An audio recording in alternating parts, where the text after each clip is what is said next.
আজকে আমরা মূলত ওয়েবসাইটের মধ্যে HTML ল্যাঙ্গুয়েজের কালার কোডগুলো চিনব।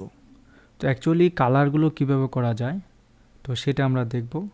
তো কালার হচ্ছে HTML এর ভিতরে পড়ে, যদি এটা CSS এর আন্ডারে, তারপরে কালারগুলো আমরা জেনে রাখব। তো কীরকম, আমরা আমাদের ওয়েবসাইটে দেখব অনেক ধরনের কালার আছে, RGB, হ্যাক্স, ACL, এরকম অনেক থাকে কালার নেম। তো কালার অ্যাট্রিবিউটটাকে আমরা আমাদের মতো করে কাজ করব। তো দেখাই, প্রথমে যদি আমরা দেখাই ব্যাকগ্রাউন্ডের কালার আছে, দেখো ব্যাকগ্রাউন্ডের কালার আছে। ওকে, দেখো এটার একটা ব্যাকগ্রাউন্ড আছে, ব্যাকগ্রাউন্ডের পিছনে অন্য একটা কালার, বাট উপরে হচ্ছে সাদা কালার, রাইট? বাই ডিফল্ট আমাদের কালারটা কি দেখায় দেখো তো, সাদা না নীল দেখায়, অবশ্যই সাদা। বাই ডিফল্ট কালার থাকে সাদা। আচ্ছা, এখন আমরা এই কালারগুলোকে একটু আমাদের মতো করে মডিফাই করব। লাইক এটা হচ্ছে আমাদের ওয়েবসাইট। ওকে, ওয়েবসাইটের কোড, ওয়েবসাইটের কোডকে আমরা একটু ছোট করে নিই। দেখো আমরা চাচ্ছি আমাদের যে ITMASUD, এটার কালার তো আমরা জানি কিভাবে চেঞ্জ করতে হয়। তারপর আবার একটু দেখাই, দুটো স্পেস দিয়ে ফাঁকা জায়গায় নিয়ে আসব। এখন আমরা যদি স্টাইলে যাই, স্টাইল লিখব, স্টাইলে লেখার পরে আমরা যদি এখানে কালার দিই, কালার আসবে। কালার দেওয়ার পরে এখানে ধরো অ্যাকুমেনি বা বিস্কো বা ব্ল্যাক, যে কোনো একটা কালার দিলাম, বা ব্রাউন দিলাম। ব্রাউন আমার ফেভারিট হচ্ছে ওয়েবসাইট ডিজাইনের ক্ষেত্রে আর কি, অন্য অন্য ক্ষেত্রে আমার ব্ল্যাকটা পছন্দ। আচ্ছা দেখো, এই যে কালারটা দিলাম ব্রাউন, ঠিক আছে? বাই ডিফল্ট থাকে সাদা, এখন এখানে দেখাচ্ছে কালো, আমরা এটাকে ব্রাউন দিলাম। ওকে, ব্রাউন কালারটা দিলাম। তো এটা হচ্ছে টেক্সটের কালার, রাইট? আমি চাচ্ছি ব্যাকগ্রাউন্ডের কালারটা থাকতে, তাহলে ব্যাকগ্রাউন্ডের কালারটা দিলে দেখো আমাদের কি, এই যে কালার থেকে এতটুকু পর্যন্ত একটা অ্যাট্রিবিউট শেষ। আমরা এখানে আরেকটা কালার লিখব ব্যাকগ্রাউন্ড। ব্যাকগ্রাউন্ড BA লেখার সাথে সাথে দেখো এখানে অনেক কালার, অনেক অপশন চলে আসছে। আমরা যেহেতু কালার নিয়ে কাজ করতেছি, ব্যাকগ্রাউন্ড কালারে ট্যাপ দিব।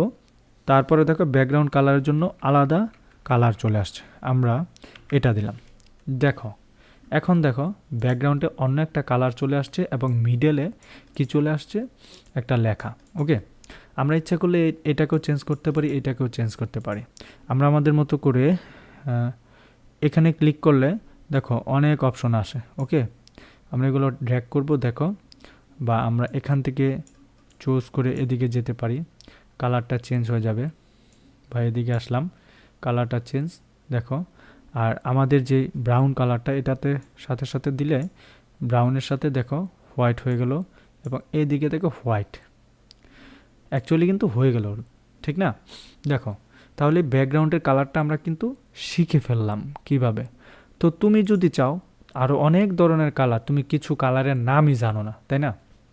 তো কালারের তো নাম জানতে হবে তোমার।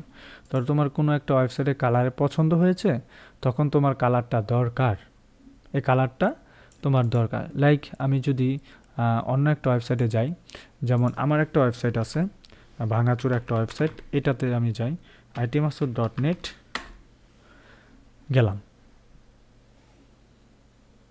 এই ওয়েবসাইটে আসার পরে আমার একটা কালার পছন্দ হয়েছে, লাইক এই যে কালার, পিছনে কালারটা, বা এই কালারটা আমার পছন্দ হয়েছে, বাট এই কালারটার নাম তো আমি জানি না, তাই না? তাহলে এই কালারটা নাম জানার জন্য আমি কাকে ফোন দেবো? গ্রুপে পোস্ট করব, নাকি কাউকে ফোন দিয়ে জানবো ভাই এই কালারটার নাম কি, একটু আমায় বলেন? না, কোনো দরকার নাই, আমরা শর্ট একটা টেকনিকে কালারটা নিয়ে নিব।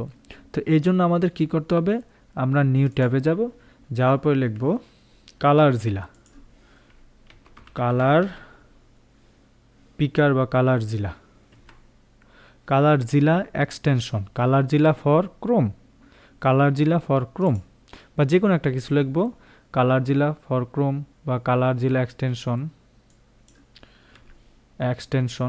আচ্ছা, কালার জিলা এক্সটেনশন লিখব। তাহলে দেখো গুগল ক্রোমে কালার জিলাটা আছে। ওকে, আচ্ছা, আসার পরে দেখো আমরা এখানে কালার জিলা নামে একটা অপশন পাইলাম, দেন অ্যাড টু ক্রোম, এটাতে ক্লিক করব, দেন অ্যাড এক্সটেনশনে ক্লিক করব।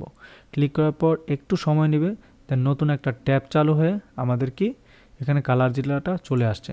এখন এই যে একটা অপশন দেখতে পাচ্ছি উপরে, এখানে ক্লিক করব, করার পরে এখানে টিকটা দিব, দেওয়ার পর দেখো কালার জেলাটা এখানে চলে আসছে। আপাতত আমাদের আর কোনো কাজ নাই। এখন ধরো এই কালারটা আমরা চাচ্ছি কি আমাদের এই ব্যাকগ্রাউন্ডে দিতে, তাহলে এখন এই কালারটা আমরা নিব কিভাবে? এই কালারটাতে নেওয়ার জন্য আমরা কালার জেলাতে ক্লিক করব। ক্লিক করার পর দেখো একটা প্লাস চিহ্ন আসছে, আমরা প্লাস চিহ্নর যে কোনো একটা জায়গায় ক্লিক করব। দেখো এই যে কালারটা কোড হয়ে গেল, কালারের একটা কোড কি কপি হয়ে গেল। এখন আমরা আমাদের কোডে আসব, আসার পর আমরা যাচ্ছি আমাদের ব্যাকগ্রাউন্ডে কি এই কালারটা থাকুক, রাইট? আমরা এখানে মুছে দিয়ে দেখো কালারটা দিলাম। এখন দেওয়ার পরে আমাদের সাইটে যাই, বুম চলে আসছে, রাইট? তোমরা কি বুঝতে পেরেছো না বুঝো নাই? কালারটা চেঞ্জ হয়ে গেল। এখন এটাকে আমরা ব্ল্যাক দিই, তাহলে আমাদের জন্য অনেক ইজি হবে এবং দেখতে সুন্দর হবে। দেখো মোটামুটি কিন্তু আমরা কালারটা কিভাবে কপি করে আনতে হয় সেটা দেখে ফেলেছি, ঠিক আছে? এখন এটারও ব্যাকগ্রাউন্ড আমরা চেঞ্জ করতে পারি, যেমন এখানে দুটা স্পেস দিয়ে আবার ব্যাকে নিয়ে আসলাম, ব্যাকগ্রাউন্ডে আসলাম, ও স্টাইল না দিয়ে ব্যাকগ্রাউন্ড দিচ্ছি, কি অবস্থা, ভুল হয়ে গিয়েছে আমার।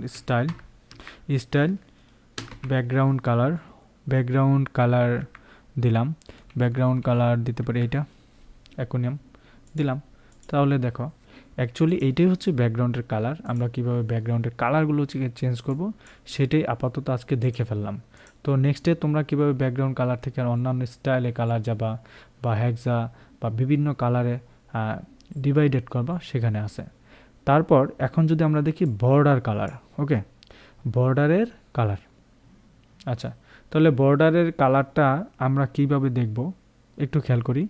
বর্ডারের কালার মানে হচ্ছে কি, আমরা আমাদের যে লেখাটা লিখলাম এই লেখার পাশে আমরা লাইক এটা সব বাদ দিয়ে দিই, ওকে, স্টাইল বাদ দিয়ে দিলাম, দেন এটাকেও বাদ দিলাম, পিট একটাও বাদ দিলাম। আমরা যাচ্ছি আমাদের এই যে লেখাটার সাইডে, এটার মাঝখানেও না বরাবরও না, সাইডে একটা কালার হবে। তাহলে এখানে স্টাইল দিলাম, স্টাইল দেওয়ার পরে বর্ডার দিলাম তোমার